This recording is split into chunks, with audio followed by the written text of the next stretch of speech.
ಅದುವೇ ಬಿಜೆಪಿ ಸರ್ಕಾರ ಇಂಥ ಕಾರ್ಯಕ್ರಮಗಳನ್ನ ಅವರ ಅವಧಿಯಲ್ಲಿ ಯಾವುದೂ ಕೂಡ ಸಾಕ್ಷಿಗಳನ್ನ ಬಿಟ್ಟು ಹೋಗಲಿಕ್ಕೆ ಆಗಲಿಲ್ಲ.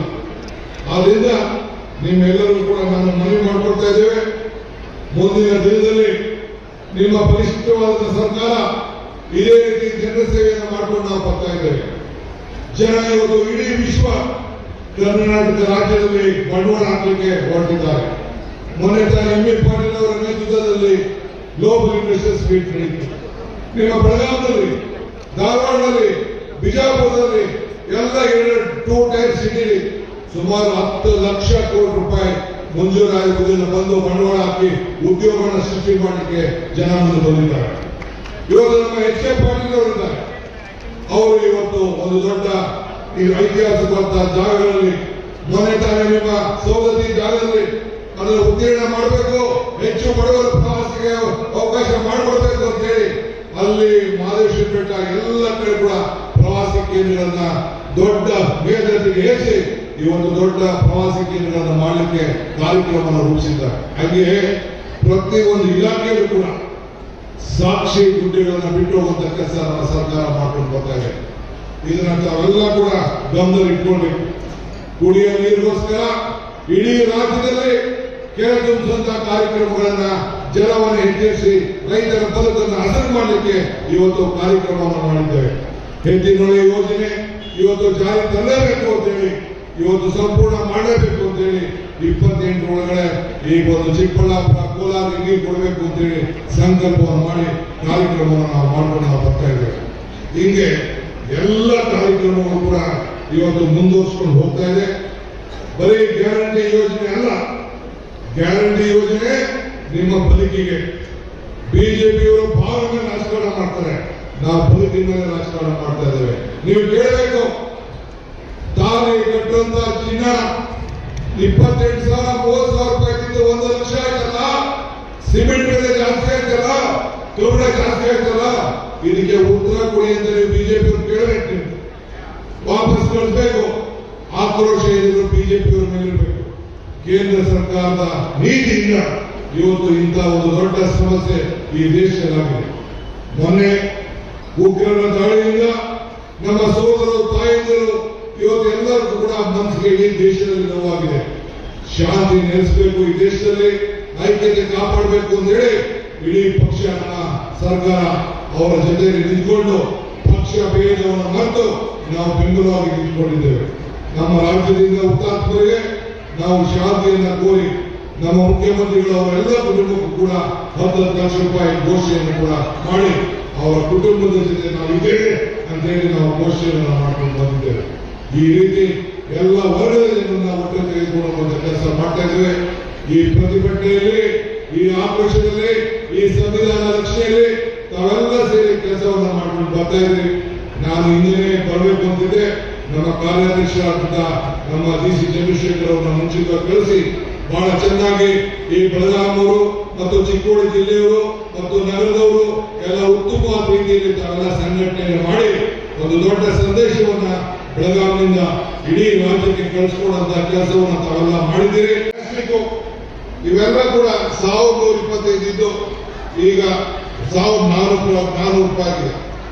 ಸಕ್ಕರೆ 30 ರೂಪಾಯಿ, 60 ರೂಪಾಯಿ ಆಗಿದೆ.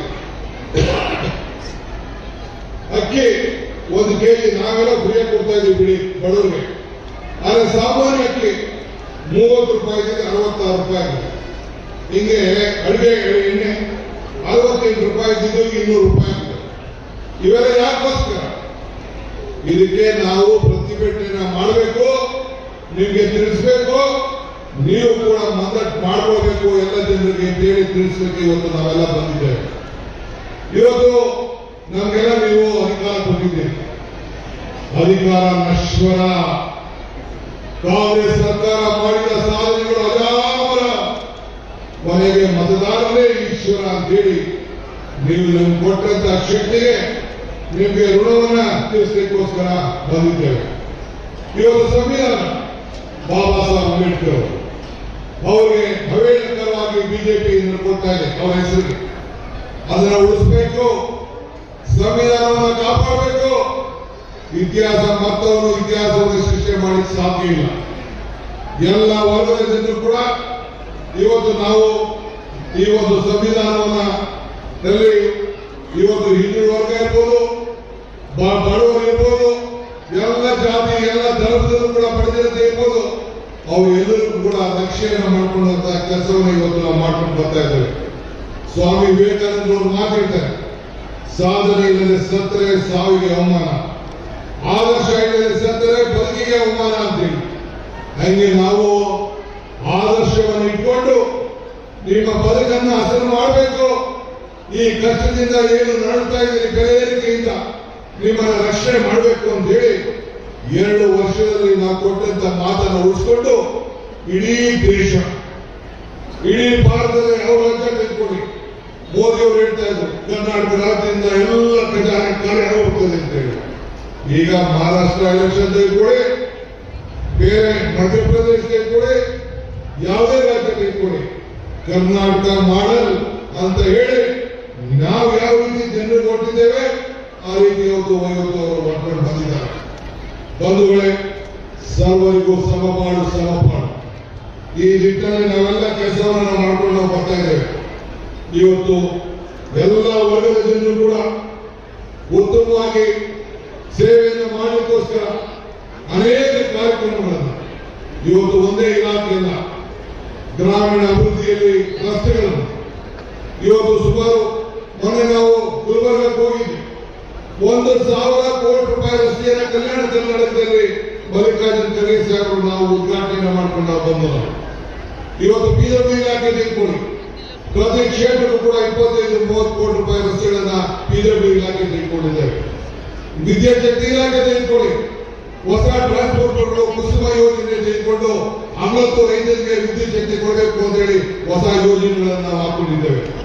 ನೀರಾವರಿ ಇಲಾಖೆಗೆ 22,000 ರೂಪಾಯಿ ಕೊಟ್ಕೊಂಡು ಎಲ್ಲ ಕ್ಷೇತ್ರಗಳು ಕೂಡ ಇವತ್ತು ನಿಮ್ಮಲ್ಲೇ ಕೂಡ ಅಷ್ಟೇ, ನಿಮ್ಮ ಜಿಲ್ಲೆಯಲ್ಲಿ ಅನೇಕ ಕ್ಷೇತ್ರಗಳಿಗೆ ಸುಮಾರು 2,000ಕ್ಕೂ ಹೆಚ್ಚು ಕೋಟಿ ರೂಪಾಯಿನ ಈ ಜಿಲ್ಲೆಯಲ್ಲಿ ನಾವು ನೀರಾವರಿ ಕಾರ್ಯಕ್ರಮಕ್ಕೆ ತೆಗೆದುಕೊಂಡಿದ್ದೇವೆ.